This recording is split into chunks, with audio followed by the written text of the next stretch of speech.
Buenos días, hermanos, sean bienvenidos en este día. Gracias por haber atendido y obedecido la voz del Espíritu Santo y poder llegar en este día para continuar aprendiendo más de la palabra de Dios y especialmente ir aprendiendo en forma devocional de qué manera nosotros podemos poner por obra lo que el Señor nos va enseñando. Seguimos estudiando el libro de Mateo. Por favor, si me puedes ayudar abriendo el libro de Mateo, capítulo 28. Cuando nosotros hablamos y predicamos, estamos siempre insistiendo y mencionando la palabra discípulo, es importante que nosotros podamos relacionarla con dos términos. Discípulo es un seguidor, pero al mismo tiempo discípulo es un aprendiz.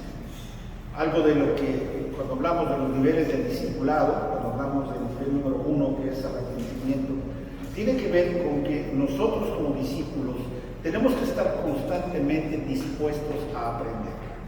No solamente seguir al Señor, no solamente seguir las instrucciones que el Señor nos da, sino especialmente el que nosotros nos convirtamos en aprendices de tiempo completo. El gran problema en el hombre, el gran problema en el cristiano, en el creyente, es cuando pensamos que ya sabemos todo. Dios empieza a obrar de diferentes formas en nuestra vida. Dios siempre está cambiando circunstancias, Dios siempre está cambiando tiempos, formas, maneras, porque lo que quiere el Padre, nuestro Dios, es que constantemente nosotros estemos aprendiendo.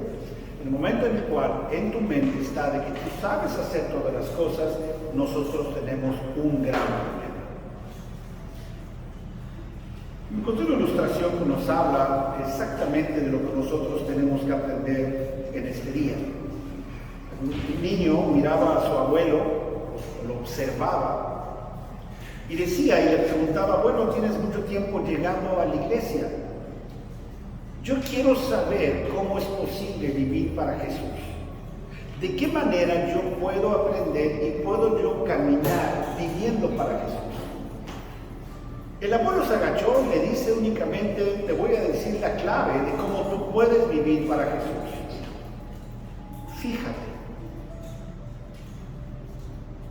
Y eso fue todo, los años fueron pasando. Obviamente el abuelo se fue haciendo más viejo. Y al final, lo único que el señor, el abuelo, estaba buscando es ser un ejemplo en la vida de su nieto. Se mantuvo años y años y años fiel como una roca al Señor, viviendo con pasión cada cosa que hacía, no importaba su edad.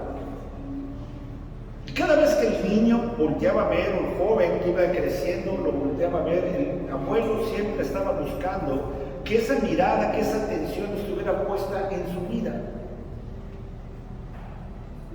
Al paso de los años, ya en el lecho de muerte, el nieto se acerca con el abuelo le llama y le dice: ¿te fijaste?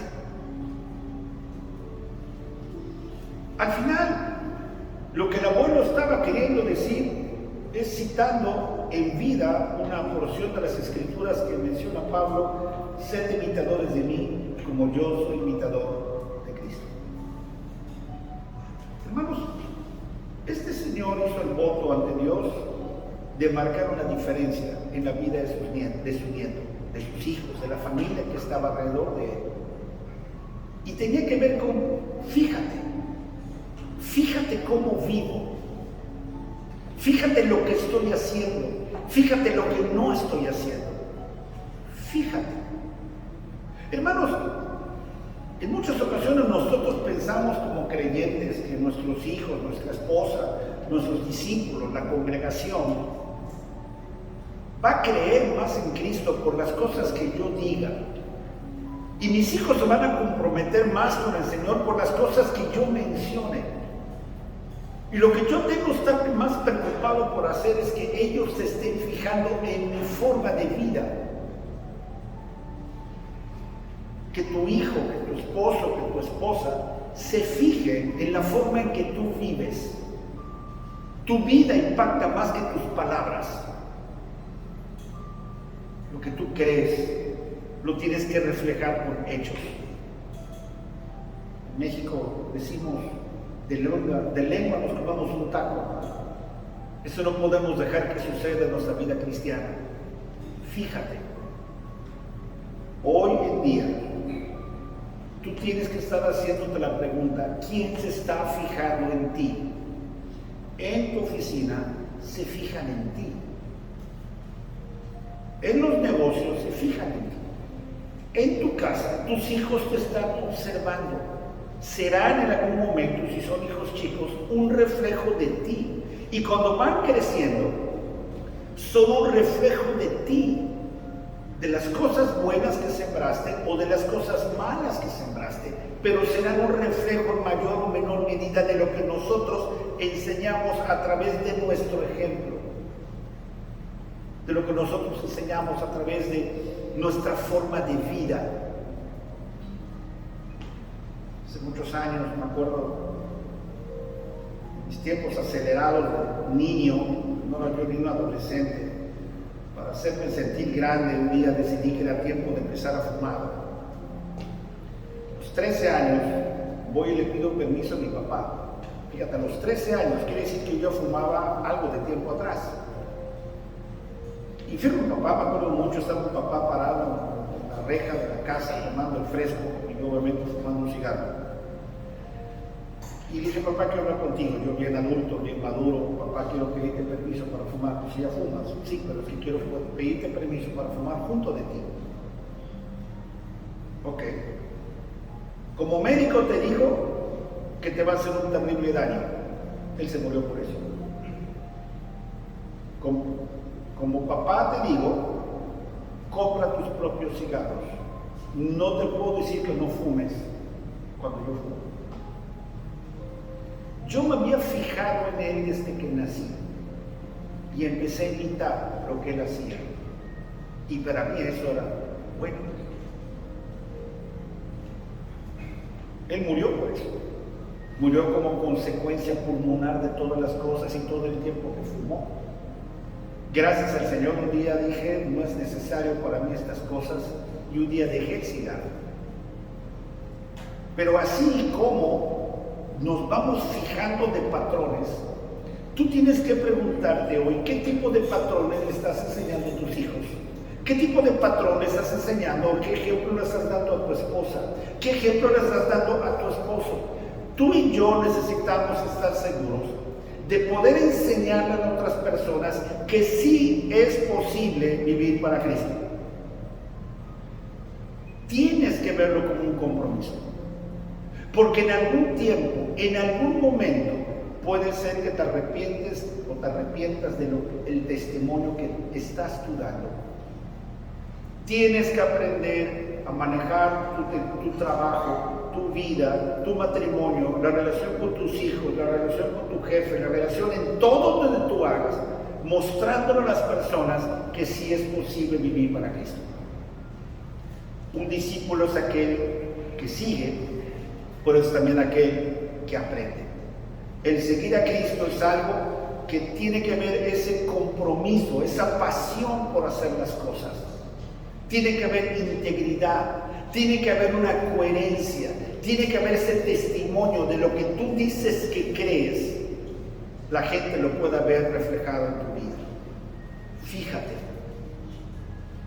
Y que sea un compromiso para ti. Que tú a tu esposa le puedas decir, fíjate cómo puedo ser un buen marido, fíjate cómo puedo ser un buen padre, fíjate cómo puedo ser un buen empleado, un buen empresario, un buen patrón, en lo que tú hagas, que la gente, tú le puedas decir, fíjate en mí, así como yo me fijo en Cristo, y yo sé vivir y quiero salir adelante. Aún en los fracasos, aún en los problemas, aún en las dificultades, tú tienes que estar seguro de estar mostrándole a la gente que sí es posible vivir para Cristo. Fíjate. Y vamos a ver 5 puntos en esta mañana acerca de esta condición. Lo primero que nosotros vamos a ver es que tenemos que darnos cuenta, fíjate a quién. En otras palabras, ¿a quién le fue encomendada la función de ser precisamente ese discípulo, ese seguidor? Lo segundo que vamos a ver es fíjate en las condiciones. ¿Cuáles son aquellas condiciones que la misma palabra de Dios habla de quiénes pueden ser discípulos y quienes no pueden ser discípulos. Lo tercero que vamos a ver tiene que ver, fíjate en las características. Había ciertas cosas en los discípulos, algo que ellos hacían, algo que ellos por el cual tenían que notarse. ¿Cuáles eran las características? Los patrones establecidos para que nosotros los podamos seguir y podamos vivir en consecuencia de lo mismo. Los siguientes, fíjate en dónde. Algo estaban haciendo los discípulos, y es lo que vamos nuevamente a ver. Algo estaban haciendo, en alguna condición estaban, y tenemos que fijarnos qué es lo que ellos hacían para yo hacerlo igual, y en consecuencia, mis hijos, la gente que yo impacto, mis discípulos, la iglesia, la gente donde yo estoy, pueda seguir mi ejemplo. Y quinto, fíjate bien y cumple la misión que el Señor te ha encomendado.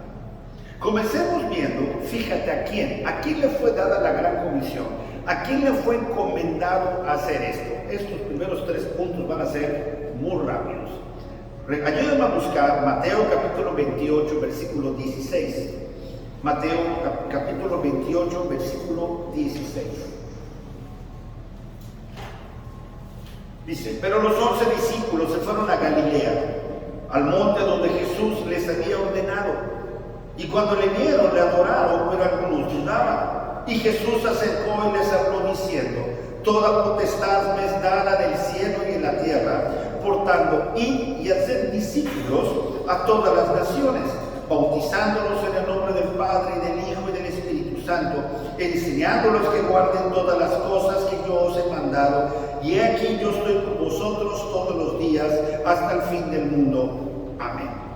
¿A quién le fue dada la comisión? ¿A quién le fue encargado este mandato? Hermanos, claramente dice el pasaje, a todos los discípulos, a todos los seguidores, a la gente que había hecho el compromiso de seguir a Cristo. Y la función y la instrucción no estaba en fácil. Dice, y en otras palabras, es un mandato que tenemos que obedecer, la gran comisión.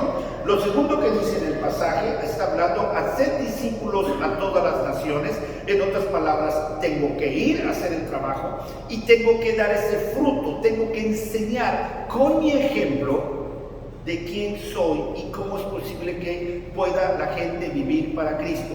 Tengo que enseñar con mi ejemplo. No te van a seguir si tú no estás siguiendo.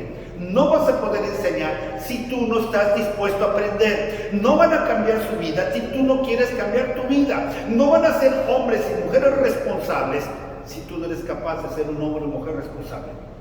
No se van a entregar si tú no te entregas. La gente quiere ver lo que haces, no lo que hablas. También habla, dice el pasaje en la misma porción, bautizándolos, en otras palabras, estableciendo iglesias, trayéndolos a la iglesia para que sean capacitados y sean enseñados. Y al final dice, enseñándoles que guarden todas las cosas, en otras palabras, discipulándolos. Está muy fácil. ¿A quiénes da la instrucción? A todos los discípulos, a todos los seguidores de Cristo. Así que si tú estás en este lugar, en esta mañana, si tú has tomado una decisión, aceptaste a Cristo Jesús en tu corazón, te tengo una buena noticia, tú eres un discípulo de Cristo, eres un seguidor. Pero hay que cumplir otra función que tiene que ver que también estemos dispuestos a aprender a cumplir lo que el Señor nos ha dicho. Segundo, que venga rápido, fíjate en las condiciones. ¿Cuáles eran las condiciones para ser esos discípulos? Busca por favor el libro de Marcos capítulo 8, versículo 34. Ahí al ladito donde estás, Marcos capítulo 8, versículo 34, y está muy fácil, entre comillas, ¿no? Marcos capítulo 8, versículo 34. Dice la palabra de Dios, y llamando a la gente y a sus discípulos les dijo, si alguno quiere venir en pos de mí, niéguese a sí mismo, tome su cruz y sígame. Hermanos, niéguese a sí mismo, tomar la cruz y seguirlo. Bastante fácil, ¿verdad? Los que tenemos tiempo como creyentes, los que tenemos tiempo como discípulos, precisamente tomar la cruz, negarse a sí mismo, es un proceso. es cuando nosotros reconocemos que no soy yo, sino es Cristo mismo quien debe obrar en mí. Es cuando reconocemos que los tiempos, los lugares, las formas son dados por Dios. Es cuando reconocemos que Él tiene caminos mejores que los nuestros. Es cuando empezamos a reconocer que Él puede llevar a mejor término mi trabajo, mi negocio, lo que yo haga, y debo de aprender, conforme pasa el tiempo, de entregarle todas las cosas a Él. No es fácil y por eso uno tiene que tomar su cruz. Y una vez que yo entiendo la necesidad de desprenderme, tomar mi cruz, entonces sí estaré dispuesto a seguirlo. Incluso en Lucas capítulo 14, un poquito más adelante, yo voy a buscar Lucas capítulo 14, nos muestra lo contrario. ¿Cuáles son los impedimentos? ¿Cuáles son aquellas cosas que si nosotros no tenemos cuidado, incluso nos impediría poder ser unos buenos discípulos de Cristo? Lucas capítulo 14, versículo 25. Grandes multitudes iban con él, y volviéndose les dijo: si alguno viene a mí y no aborrece a su padre y madre y mujer e hijos y hermanos y hermanas, y aún también su propia vida, no puede ser mi discípulo. Y el que no lleva su cruz y viene en pos de mí, no puede ser mi discípulo. Versículo 33. Así pues, cualquiera de vosotros que no renuncia a todo lo que posee, no puede ser mi discípulo. Es curioso cómo Jesús trabaja con las multitudes y trabaja con la gente. Yo creo que cualquiera de nosotros, cualquier pastor o cualquier misionero, cualquier persona que quiera comenzar un grupo de estudio, cualquier persona que quiera comenzar una congregación o quieres buscar un discípulo, creo que lo menos que dirías es algo parecido. Parecía que los estaba desanimando. Menciona él mismo, dice la palabra de Dios, grandes multitudes iban atrás de él. ¿Por qué? Porque hay mucha gente que le llamaba la atención lo que hacía Cristo.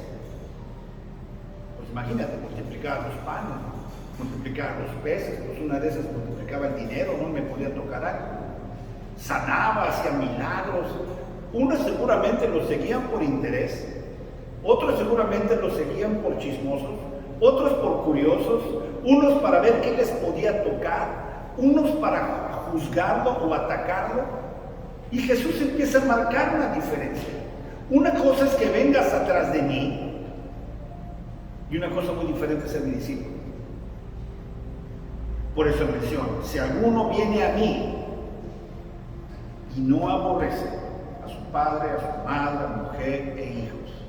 Se escucha muy duro, pero lo que Jesús está diciendo es que nosotros tenemos que aprender a amarlo a Él más que a nuestra esposa, más que a nuestros hijos. Porque cuando yo puedo amar más a Cristo que a mi esposa, entonces podré vivir entendiendo que el amor de Cristo cubre multitud de faltas. Y eso permite estabilizar una relación. Cuando yo pongo a Cristo antes que a mis hijos, antes que lo que es lo más cercano, hermanos, yo le estoy dando a Dios el lugar que Él me pertenece. Yo te lo aseguro, Dios te ayudará a estabilizar cualquier situación. Pero tristemente, en muchas ocasiones, hay gente que ha dejado de congregarse porque el marido no quiere, es que mis hijos no quieren llegar, y en lugar de asegurarte de que tu familia se fije en ti, tú pones mal tu orden de prioridades, y no solamente hay daño a tus hijos o a tu familia, también hay un daño para tu vida. No llevar la cruz, hablo, hermanos, precisamente del orgullo.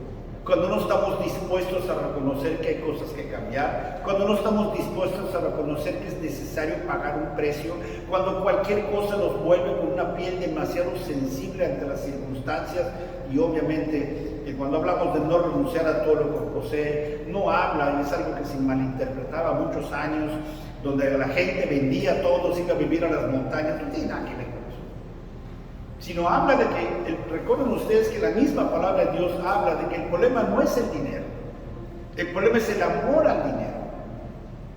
Dios inventó el dinero y Dios permite que podamos precisamente tener recursos. No en balde mucha gente de recursos seguía a Jesús y mucha gente de recursos apoyaba el ministerio de Jesús. El problema no era el dinero. El problema es cuando hay gente que no se congrega porque quiere ganar dinero. Gente que no se discipula porque quiere seguir ganando dinero y no quiere pagar el precio de ser un seguidor de Cristo. Y se olvida de que cuando yo sigo al Señor, el Señor bendice mi vida en múltiples formas. Tercero, fíjate en las características. ¿Cuáles son las cosas que caracterizaban a los discípulos? Está muy fácil. Juan capítulo 8, versículo 31. Casi estamos en orden, un poquito más adelante. Juan 8, 31. Una de las características que tenían los discípulos, y Jesús mismo les dice, Él dice, dijo entonces Jesús a los judíos que habían creído en Él, si vosotros permaneciereis en mi palabra, seréis verdaderamente mis discípulos. En otras palabras, si tú has dejado de leer, si tú has dejado tus devocionales, si tú has estado dejando de alimentarte, estás violando este mismo principio. ¿Quieres ser un verdadero discípulo de Cristo? Aliméntate, lee. A lo mejor en el proceso hay cosas que no alcanzas a entender. No te preocupes, quédate con lo que tú sí entendiste. Pide ayuda, te ayudamos a buscar pasajes que puedan ser de bendición, por todos de bendición, pero que sean más digeribles de acuerdo a la etapa donde tú estés. Pero si algo caracterizaba a los discípulos era el permanecer en su palabra, hombres y mujeres alimentándose precisamente de la palabra de Dios. ¿Qué otra cosa les caracterizaba a ellos? Juan capítulo 13, versículo 35 nos dice qué otra cosa caracterizaba a los discípulos. Juan capítulo 13, versículo 35. Dice la palabra de Dios, Jesús mismo diciendo, en esto conocerán todos que sois mis discípulos, si tuvieres amor los unos con los otros. Algo que caracterizaba a los discípulos, y Jesús mismo les dice, permanece en mi palabra, aliméntate para que la gente se fije en lo que tú estás aprendiendo, en lo que estás aplicando. Y cuando tú estás en la palabra de Dios, cuando tú estás haciendo las cosas que Dios desea que tú hagas, en automático vas a aprender a amar a las personas. Vas a aprender a amar a tu esposo, vas a aprender a amar a tu esposa, vas a aprender a amar y a ser más tolerante con el mundo o con la gente en general. Porque la palabra de Dios irá transformando, irá cambiando, irá moldeándote y se reflejará en el amor al prójimo. Cuando estás en el discipulado te decimos que la primera meta es establecerte en la lectura de la palabra de Dios y la segunda meta, establecerte en el compañerismo con otros cristianos. No puede llegarse a ese compañerismo si primeramente no estamos en la palabra de Dios. Lo tercero que les caracterizaba está en Juan capítulo 15, versículo 8. Juan capítulo 15, versículo 8 dice, en esto es glorificado mi Padre, en que llevéis mucho fruto y seáis así mis discípulos. ¿Qué otra cosa caracterizaba a los discípulos? Primero, la permanencia en la palabra de Dios. Segundo, en que tenían amor mutuo. Y tercero, que estaban tan interesados en mostrar ese amor que se multiplicaban. Estaban dispuestos a buscar gente para enseñarles las grandes cosas que Dios había hecho en sus vidas. Esas eran las características. Leer la Biblia, leer la palabra de Dios, amar a las personas y compartir esa enseñanza, compartir las cosas que Dios estaba y les había enseñado a través de los años. ¿Dónde pasaba esto? ¿Ok? Hechos capítulo 11, un poquito más adelante, estamos casi en orden. Hechos capítulo 11, versículo 26. Hechos 11, 26.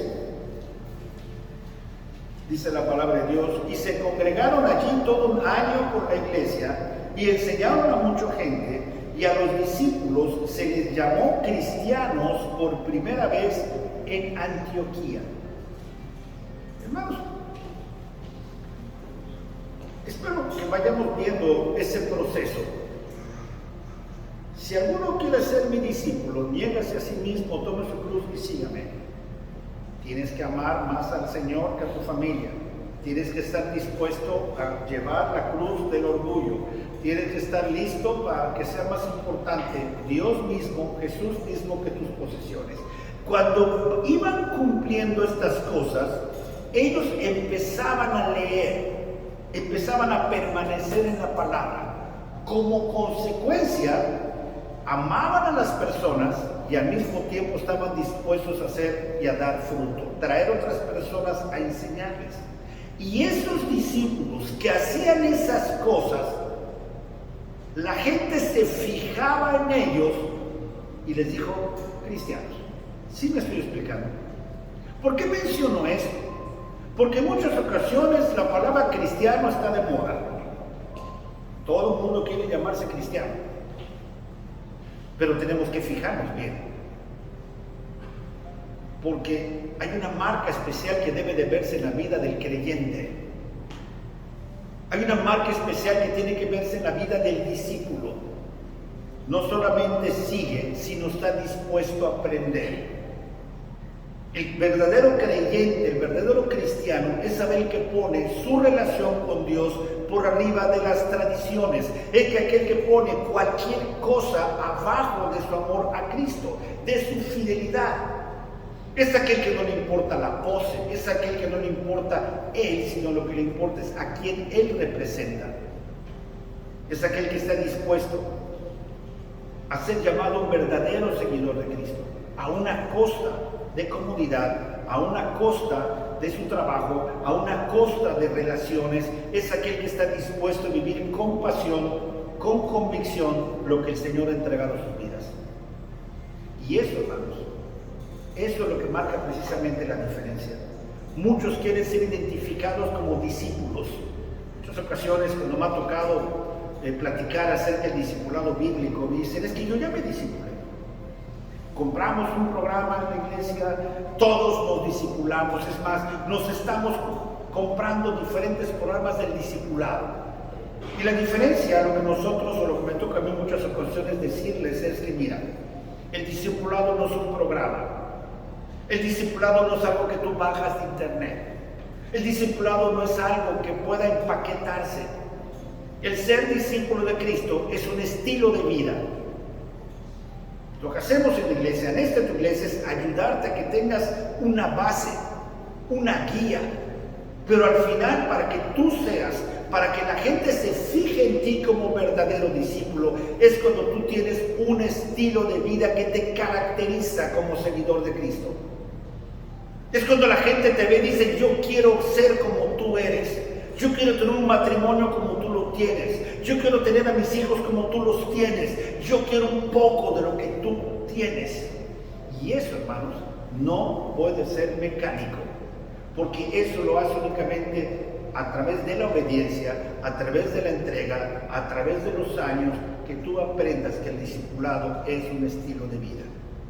Y cuando tienes un estilo de vida, la gente se va a fijar. Fíjate, y que se fijen de ti. Tienes que tener cuidado con eso. Todos los días te están observando. Todos los días la gente va a estar viendo qué tipo de vida tú estás llevando. Y eso nos lleva al quinto punto. Fíjate en tu misión.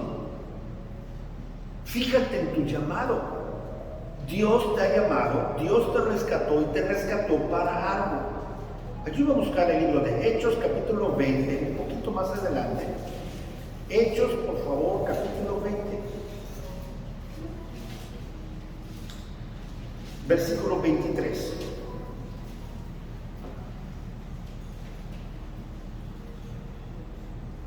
Dice la palabra de Dios: sabe que el Espíritu Santo por todas las ciudades me da testimonio diciendo que me esperan prisiones y tribulaciones.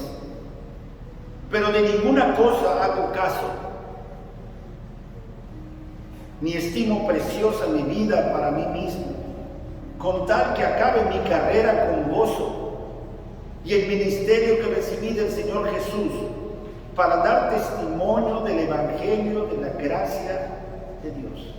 Hermano, lo que está escribiendo Pablo no es poca cosa. Él dice, de ninguna cosa hago caso.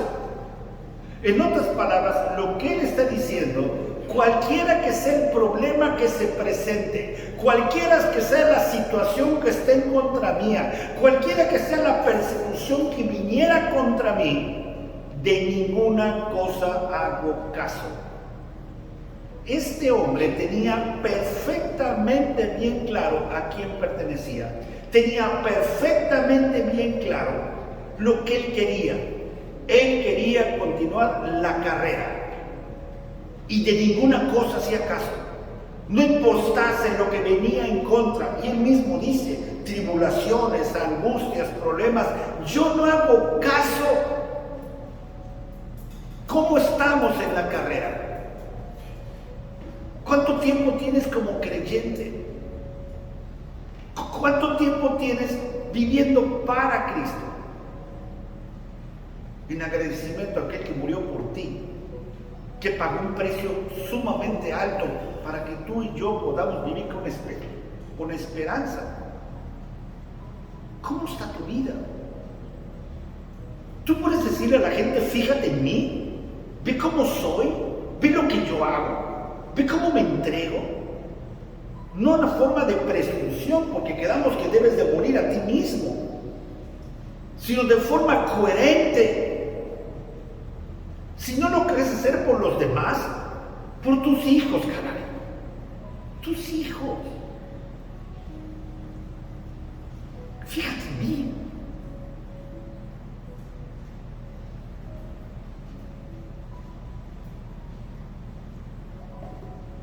El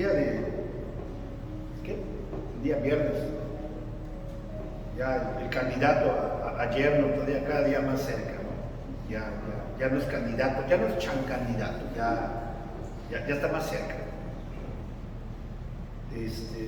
Tuvieron a bien ya establecer un compromiso, platicaremos de eso más adelante, ya lo puso en las redes y todo, padre. Y Pepe sigue siendo candidato a las promociones y yo estoy atrás. Todo llega a su tiempo, ¿verdad? Y a veces les he dicho, le he comentado aquí. ¿Saben cuál ha sido mi estrategia con ellos dos?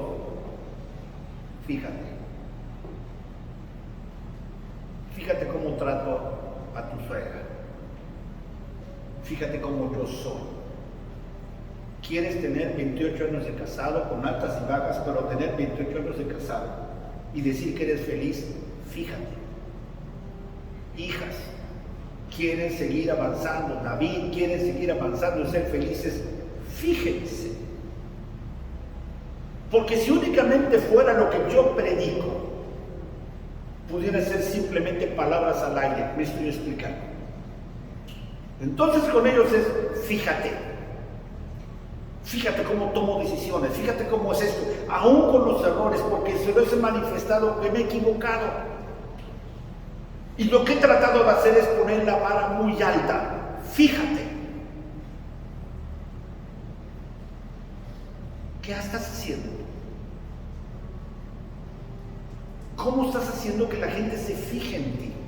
Porque Pablo decía, de ninguna cosa hago caso. Tengo la mira muy alta. Él quería que se fijasen en él. ¿Tú quieres que se fijen en ti? Fíjate. ¿Estás firme? ¿Te mantienes aún firme de todas las promesas que tú hiciste? ¿Estás luchando para que ninguna cosa te distraiga? Porque él mismo dice, no solamente dice de ninguna cosa hago caso, versículo 24, pero de ninguna cosa hago caso, ni estimo preciosa mi vida para mí mismo. En otras palabras, lo que dice Pablo, mis sentimientos no importan. Las pruebas y tribulaciones no importan. Si estoy cómodo no importa, si estoy presionado no importa, si estoy triste no importa, si me tratan mal no importa, si me reciben no importa, si no me reciben tampoco me importa. Eso es lo que él está diciendo. ni estimo preciosa mi vida para mí mismo. O sea, si por seguir a Cristo vas a estar cómodo, bienvenido al club. Para que la gente se fije. ¿Sabías que en muchas ocasiones el mundo y Dios mismo permite que pasen cosas para que te sientas incómodo? Para que tú des testimonio y alguien diga, yo quiero eso. Yo quiero eso que tú tienes, ¿cómo lo haces? Porque aunque tú no te des cuenta, el mundo, la gente se está fijando en ti. Entonces Dios permite, buen amado, bien discípulo, vamos a subir un poquito el fuego para que aquel que no sabe cómo manejar las pruebas vea cómo un verdadero discípulo sabe manejar las pruebas. Y eso es lo que Pablo estaba diciendo. Pablo estaba entregado, había entregado su vida a Cristo. Y así, y como Pablo tenía esa misión, todos tenemos la misma misión. El Espíritu Santo que tenía Pablo en sí es el mismo Espíritu que tú y yo tenemos. Nadie tiene más Espíritu Santo que otros. Todos los que estamos en este lugar, si tú has aceptado a Cristo Jesús en tu corazón, tienes y tenemos la misma cantidad de Espíritu Santo. La diferencia está en los espacios que nosotros dejamos, en los cuales el Espíritu Santo quiere tomar el control. Esa es la diferencia. Todos somos llamados a tener una dirección, todos hemos sido llamados a tener esa misión, y no te quede duda, todos somos llamados para dar mucho fruto, para que se note el resultado de nuestra relación con Dios, que se note en tu vida, que se note en tu carácter, que se note en tu relación con tus hijos, en tu trabajo, que se note, para que la gente pueda decir, así como pasó con lo que leímos en el libro de Hechos. Ellos estaban en Antioquía, ellos estaban en el campo, ellos estaban haciendo el trabajo que les habías encargado hacer, y esos discípulos, por primera vez, la gente se fijó y les dijo, cristianos.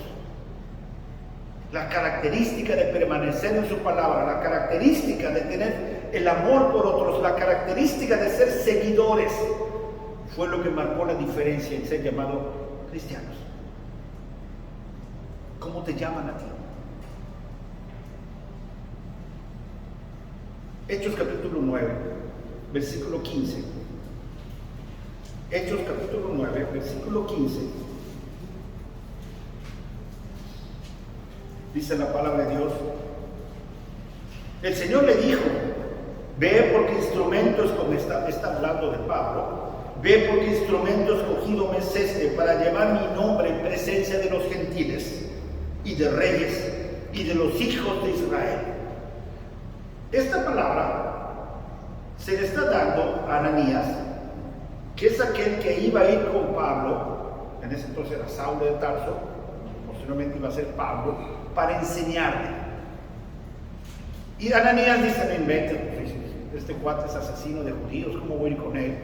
Y Jesús mismo le confirma, ve, porque instrumento escogido me es este. Y está muy padre porque dice, para llevar mi nombre en presencia de los gentiles, de los reyes, de los hijos de Israel. Y luego dice el 16, porque yo le mostraré cuánto le es necesario padecer por mi nombre.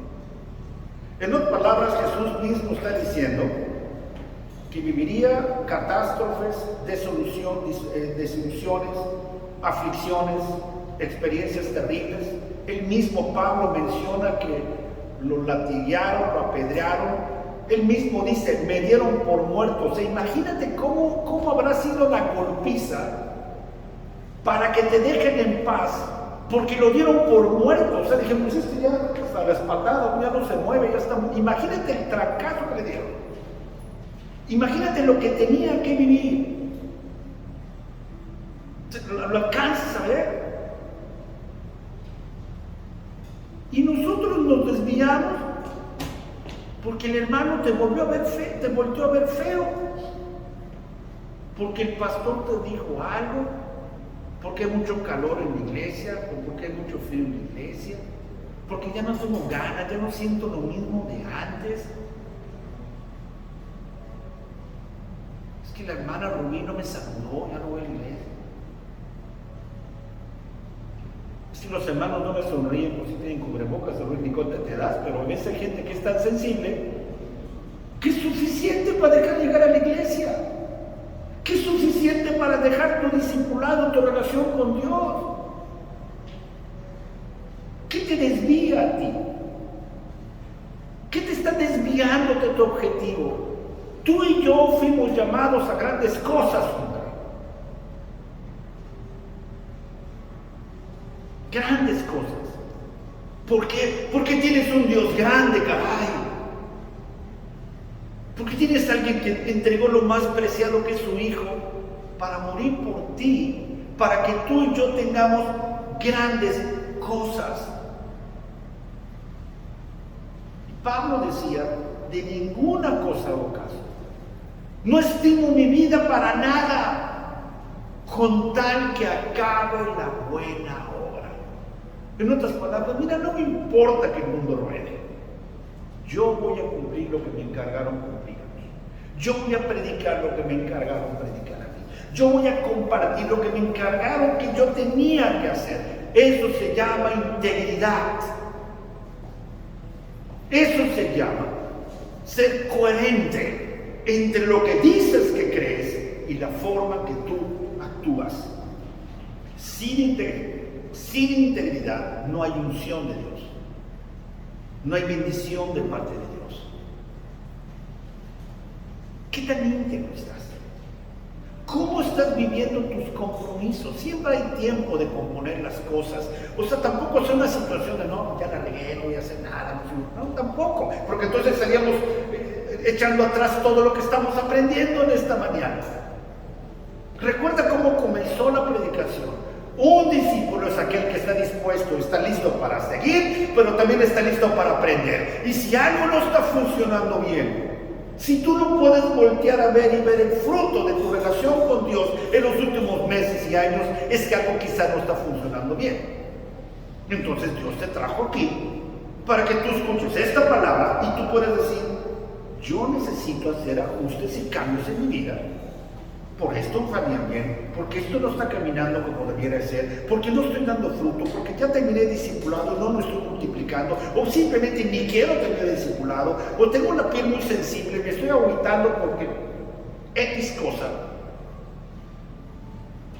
¿Qué vamos a hacer? ¿Qué vamos a hacer? Es un rato, esas 1000 cosas que aparecen en el Facebook.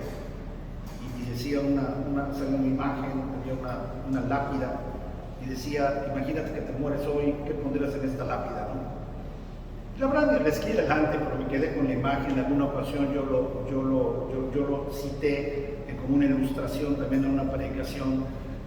Nadie tiene la vida comprada. ¿Qué pasaría si hoy es el último día de tu vida? ¿Qué dirían tus hijos? ¿Qué dirían tus amigos? ¿Qué diría la gente?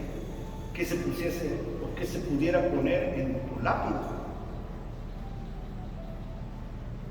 O sea, no sabemos. ¿Has cumplido? ¿Puedes decir misión cumplida? Para decir misión cumplida no quiere ver que hayas cumplido tú tus metas en el sentido personal o físico, no es eso. Sino has vivido con suficiente pasión para que no importando el día que tú te mueras, tú puedas saber que a tus hijos hasta el último día tú les enseñaste lo que tenían que aprender hasta ese momento. Entonces sí podrías decir misión cumplida. Porque si Dios me llamó hoy, Dios me llamó hoy. Porque si te pones a esperar que pase el tiempo, a lo mejor a los 99 años vas a seguir diciendo, me faltan. Pablo mantuvo su integridad. A Pablo no le estorbaban las cosas, él utilizaba las cosas, buscando pasajes, tratando de comparar. Otro pasaje a mí se me había olvidado y yo no había visto ese detalle. Búscame en Hechos capítulo 14. Hechos capítulo 14.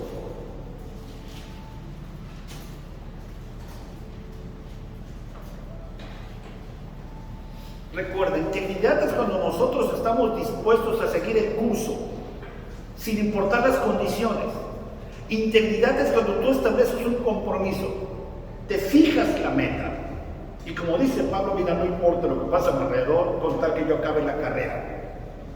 Fíjate cómo habla de integridad este pasaje, Hechos capítulo 14, versículo 19.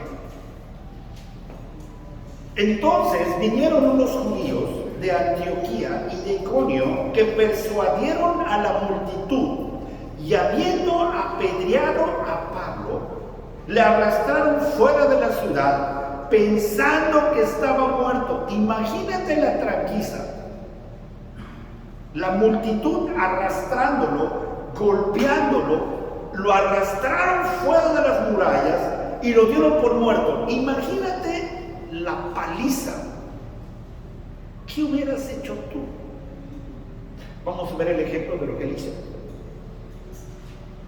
Pero rodeándole los discípulos, se levantó y entró en la ciudad. ¿Se fijan?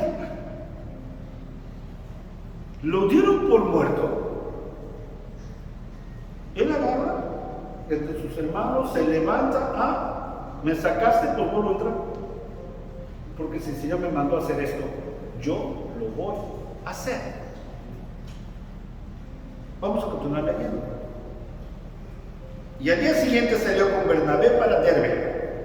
Y después de anunciar el evangelio a aquella ciudad y de hacer muchos discípulos, volvieron a Listra, a Iconio y a Antioquía.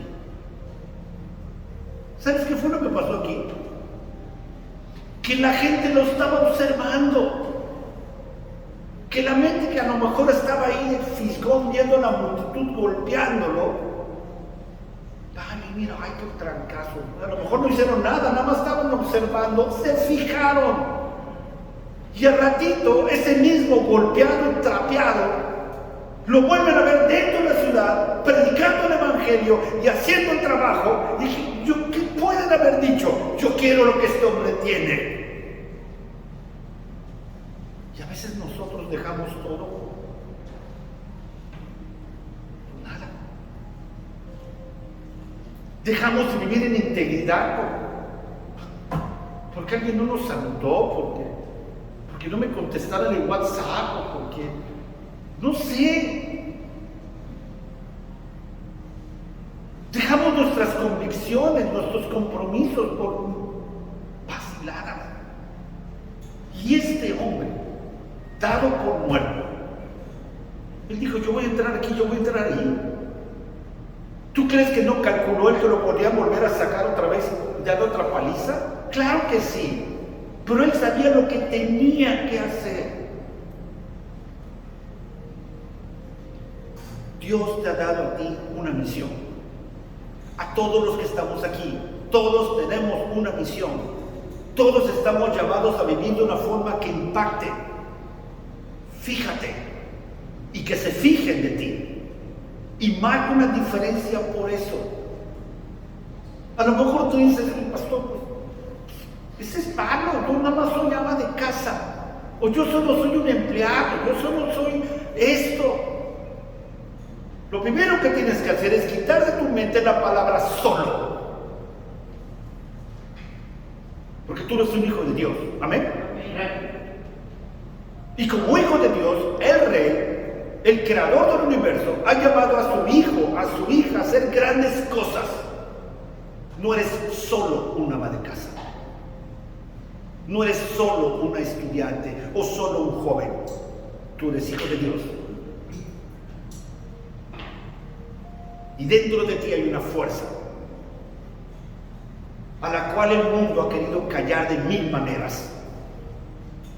Y ni ha podido, ni podrá. Pero tienes que vivir con integridad.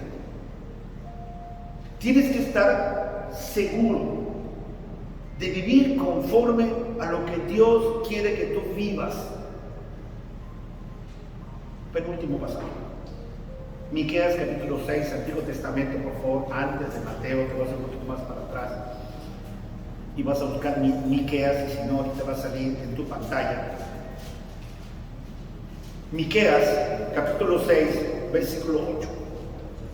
Recuerda, tú tienes una misión, tú tienes un trabajo que hacer, tú tienes que marcar una diferencia, tienes que causar ese impacto a la gente. La sociedad está en un proceso de descomposición completa. El mundo está yéndose al exceso, al libertinaje. Faltan hombres y mujeres que marquen una diferencia. ¿Y qué espera Dios de ti? Miqueas capítulo 6, versículo 8 nos dice lo que Dios espera de ti. Dice: oh hombre, Él te ha declarado lo que es bueno. ¿Y qué pide Jehová de ti? Solamente hacer justicia y amar misericordia y humillarte ante Dios. Solamente eso. ¿Qué pide Dios de ti? Que hagas justicia. Sé honesto. Sé justo. Habla la verdad. Sé íntegro. Haz las cosas que convienen, no olvidándote que hay gente que se está fijando en ti. Sé justo. Haz misericordia. Hay alguien que necesita de ti. Hacer misericordia quita de ti ese espíritu duro, ese enojarte por todas las cosas. Es cuando estás dispuesto a dejar de ser tú mismo. Y estás dispuesto a ser la clase de persona que Dios quiere que tú seas. Humíllate ante Dios. Reconoce que todos los días tú puedes aprender algo. Reconoce que las pruebas y dificultades, aunque el mundo te dé por muerto, tú te puedes levantar y decir: lo vuelvo a hacer. Y lo vuelvo a hacer. Vuelvo a hacer. ¿Por qué? Porque mis hijos me están viendo.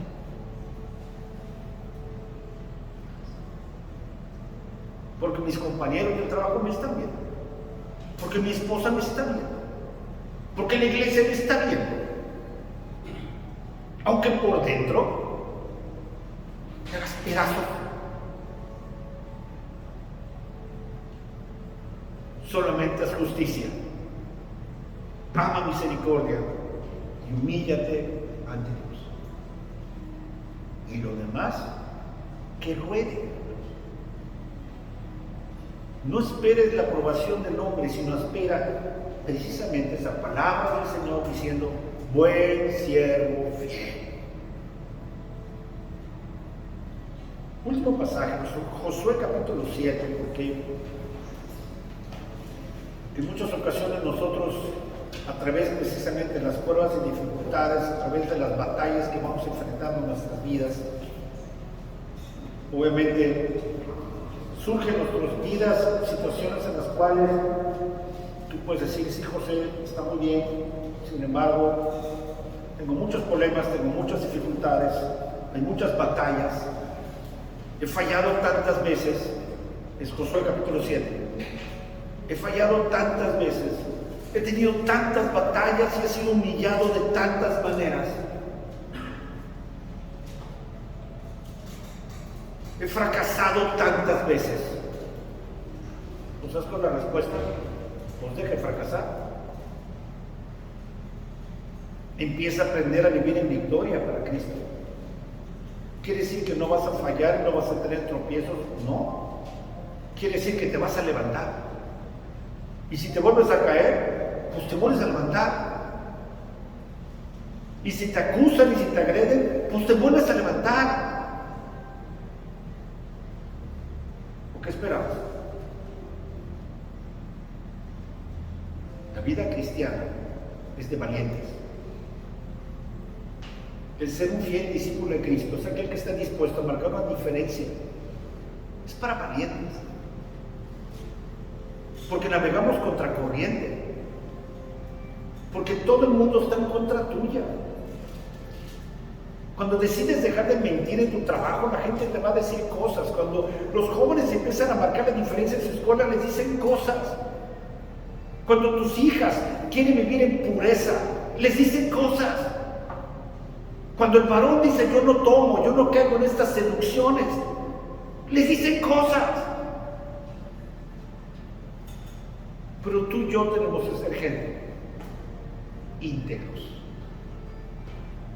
de esos que levantamos el rostro, aunque no podamos, pero que estamos dispuestos a hacerlo otra vez.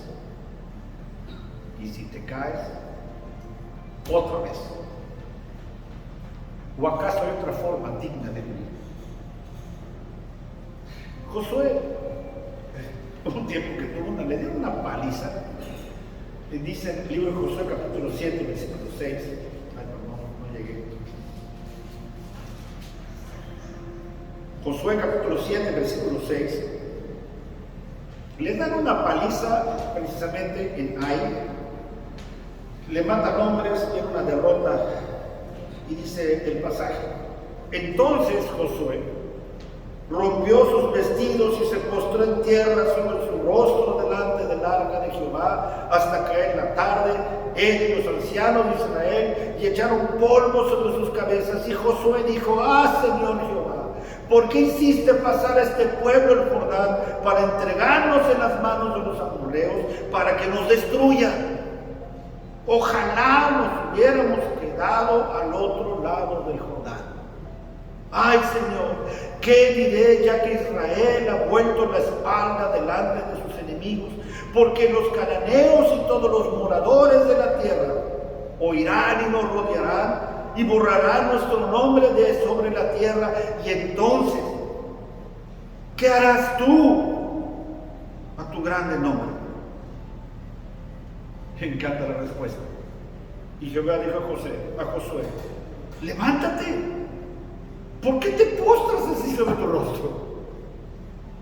En otras palabras, Dios le está diciendo: oye, pues ya no. Levántate. Levanta tu rostro. No importa cuántas veces tu rostro esté sobre el polvo. Dios no vino con él diciéndole: ay, pobrecito, ¿verdad? Si no es: levántate, ¿qué haces con el rostro ahí? Muévete. Muévete. ¿Qué haces allá? Levántate. Así que cuando tú te des por vencido, cuando tú estés llegando diciendo: Dios, ¿ahora qué voy a hacer? Acuérdate de este pasaje, porque Dios te dice: levántate. ¿Qué hace tu rostro ahí? Levántate. Muévete. Ponte en acción, ponte a hacer el trabajo que yo te mandé a hacer. Tú tienes una misión, levántate, fíjate, porque se está fijando en ti. Levántate. ¿Deseas que tus hijos, cuando hay un problema, te vean con el rostro en el polvo? Levántate, porque te están observando. Levántate, porque hay una misión que hacer. Levántate y fíjate de los ejemplos. Es tiempo de levantarte a hacer el trabajo. Fíjate. Vive para Cristo, para que otros se fijen cómo es posible levantarse y vivir para Cristo. Sé íntegro, haz justicia, ama la misericordia y humíllate ante Dios. Vamos a orar en esta mañana. Celestial, gracias, Padre, por este tiempo especial que nos permites tener, y gracias, Señor, porque nuevamente, Señor, yo sé que tú estás obrando en nuestros corazones, y yo sé, Dios, que tú tienes grandes planes para nosotros. Yo estoy seguro, Dios, de ello, y lo he disfrutado tantos años y lo seguiré disfrutando tantos años más. Yo te pido muy especialmente por aquellos hermanos y hermanas que quizá llegaron a este lugar y no saben ni cómo llegaron a este lugar. O quizás están en casa escuchando este mensaje y dicen: sí, pero yo estoy postrado a tierra. Estoy golpeado, derrotado, me siento mal, ya no sé ni por dónde. Yo te pido, Dios, que tu palabra llegue a sus corazones, llegue a sus mentes, y que se levanten. Y que se levanten. Y que con todo su corazón recordemos todos los días que tú quieres que nosotros únicamente, Señor, hagamos justicia, amemos la misericordia y que nos humillemos ante ti. Y tú te encargas de exaltar al humillado. Que, Señor, Dios, tú sostienes al justo y tú levantas la cabeza del justo. Proteges nuestra salida, nuestro retaguardia y pones ángeles alrededor nuestro. ¿Y todo esto para qué? Para que aprendamos a vivir íntegramente. Porque, Señor, tenemos que fijarnos que se están fijando en nosotros. Hermanos, así como están con ojos cerrados, cabeza inclinada, es tu tiempo con Dios. Tú sabes cuántas veces has dejado las cosas, tú sabes cuántas veces quizá ni has empezado, cuántas veces has fallado, cuántas veces has tenido el rostro en el polvo. Ahí donde está, recuerda que Dios es un Dios de oportunidades. Levántate, retoma, haz nuevos compromisos, pide ayuda para cumplir los compromisos. No importa las circunstancias, tú tienes un Dios más grande que los problemas. Y tú tienes un Dios que pone las circunstancias, porque a los que aman a Dios, todas las cosas son para bien. Pero tú tienes que hacer algo. Tú tienes que cambiar algo. Porque si no hay fruto en tu vida, es que algo estás dejando de hacer. Padre Dios, yo te pido, Padre, por buenas decisiones en este día y, Señor, que podamos efectivamente salir como hombres transformados y dispuestos a hacer las cosas de una vez por todas, íntegramente. Te damos gracias por todo esto, te pedimos que nos lleves con bien, Dios, que multipliques las ofrendas, Señor, que Señor nos sigas bendiciendo en nuestro trabajo, Padre, que podamos seguir avanzando en cada una de las áreas que tú has puesto cerca de nosotros, especialmente que des salud, que des bendición a nuestros hijos, a los hermanos de la iglesia, Señor, que tú los protejas, que tú los sanes si están enfermos. Te damos gracias por todo esto, Padre, en nombre de Cristo Jesús. Amén. Gracias, hermanos, por su atención y gracias también por haber llegado. Y gracias también a los que están escuchando en casa.